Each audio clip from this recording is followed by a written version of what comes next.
Global Green's a great organization because they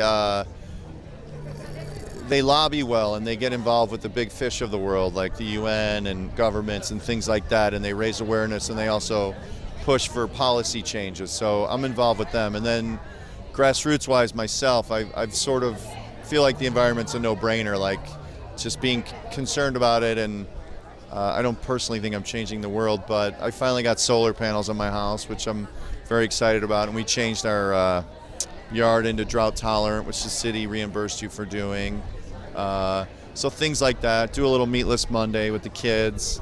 So I think little things like that is how I try to contribute. And being involved with places, organizations like Global Green makes me feel a little better. And I'm on a show called Veep, and we come back in April for season 5. And I'm fortunate enough to be in the franchise Ghostbusters that's returning this summer, which I haven't seen, but I'm very excited about that. And I'm in a movie called Keeping Up the Joneses with my friend Zach Galifianakis and John Hamm.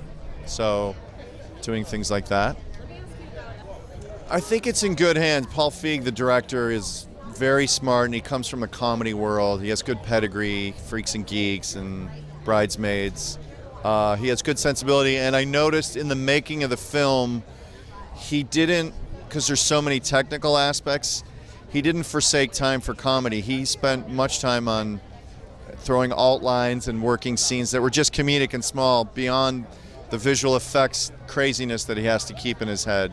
So I think that bodes well. I think he was focused on the comedy primarily, is my hunch, but I haven't seen it.